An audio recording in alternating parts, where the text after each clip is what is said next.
नमस्कार. आपल्या सगळ्यांचे सोशल महाराष्ट्र न्यूज चॅनलमध्ये हार्दिक स्वागत. चला वळूया तर एका नवीन बातमीकडे. आजची बातमी. धुळे शहरातील नागरिकांना भेडसावणाऱ्या वाढीव घरपट्टीच्या निर्णयासह इतर नागरी समस्यांच्या विरोधात राष्ट्रवादी काँग्रेसच्या अजित पवार गटाच्या वतीने आज ढोलबजाव आंदोलन करून महापालिका प्रशासनाला जाब विचारण्यात आला.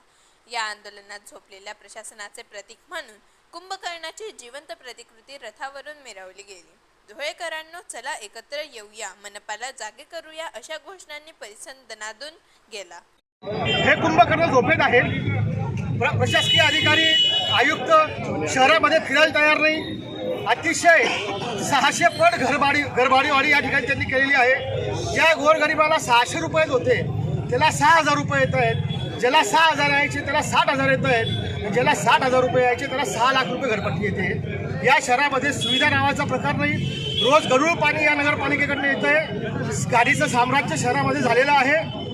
त्यामुळे अतिशय आरोग्याचा प्रश्न गंभीर उपस्थित झालेला आहे. खड्ड्यांमुळे अनेक लोक आज कमरेने तुटत आहेत, बाणेने तुटत आहेत. अशा भयंकर परिस्थितीमध्ये आयुक्तांना शहराची काही पडलेली नाही आहे. आता मला माहिती मिळाली फेसबुकवरून आयुक्त आता भूतानला फिरून आले. जर आयुक्तांनी भूतानचा दौरा केला असेल तर भूतान किती स्वच्छ आहे हे आयुक्तांनी स्वतः डोळ्याने बघितलेलं आहे. त्या अनुषंगाने जर आयुक्तांनी आज अंमलबजावणी केली तर शहराचं नक्की भलं होईल. शासनाकडून भरघोस निधी पालिकेला पाठवला गेलेला आहे. पण प्रशासन हे विरोधी पक्षाशी हात मिळवणी करून शासनाला बदनाम करण्याचं काम करत आहे. अशा प्रशासनाला आम्ही जागा करण्यासाठी आलेलो आहे.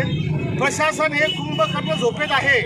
म्हणून त्यामुळे आम्ही या ठिकाणी कुंभकर्णाला आणलेलं आहे की कुंभकर्ण तू जागा हो. कुंभकर्ण जो झोप आहे उठवण्यासाठी 6 महिने लागतात. आता आम्ही हे पहिलं आंदोलन केलं. असे अनेक जिव्हाळ्याचे प्रश्न धुळे शहरातल्या नागरिकांचे आहेत. आम्ही रोज 15 दिवसात आयुक्तांना उठवण्याचा प्रयत्न करू. आयुक्तांनी जर घरपट्टी कमी नाही केली, आम्ही आमचे राष्ट्रीय अध्यक्ष आदरणीय अजितदादा यांच्याकडे 2 दिवसाच्या आत मीटिंग लावू. आयुक्तांचे आम्ही जे केलेला भ्रष्टाचाराच्या फाई त्यांच्या हातात देऊ आणि धुळे शहरातील जनतेला वाढीव घरपट्टीतनं करमुक्त केल्याशिवाय राष्ट्रवादी काँग्रेस पक्ष राहणार नाही असं सर्व नेत्यांच्या कार्यकर्त्यांच्या वतीने आश्वासन देतो. आणि ह्या आंदोलनाला सर्वात जास्त शहरातले लोक सहभागी आहेत. शहरातल्या स्वयंस्फूर्त लोक आलेले आहेत. सोशल मीडिया जर आपण 2 दिवसाचा बघितला तर शहरातल्या सर्वसामान्य मान्यवरांनी नागरिकांनी अतिशय तीव्र प्रतिक्रिया याच्यावर दिलेल्या आहेत की जेणेकरून ह्या नगरपालिकेला कुठल्याही परिस्थितीत आपण धडा शिकवला पाहिजे. घरपट्टी ही मुंबईच्या महानगरपालिकेची लावलेली आहे. वास्तविक बघितलं मुंबई महानगरपालिका अ वर्ग आहे, आपली महानगरपालिका क वर्ग आहे.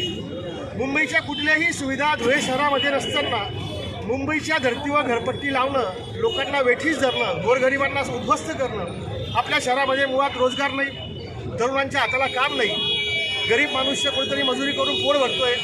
अशा परिस्थितीमध्ये ही वाढीव घरपट्टी त्याला जीवघाणी झालेली आहे. त्याचा जीव जाऊ नये, त्याला जीवन जगता यावं यासाठी जिव्हाळ्याचा प्रश्न घेऊन राष्ट्रवादी काँग्रेस पक्ष आज रस्त्यावर उतरलेला आहे.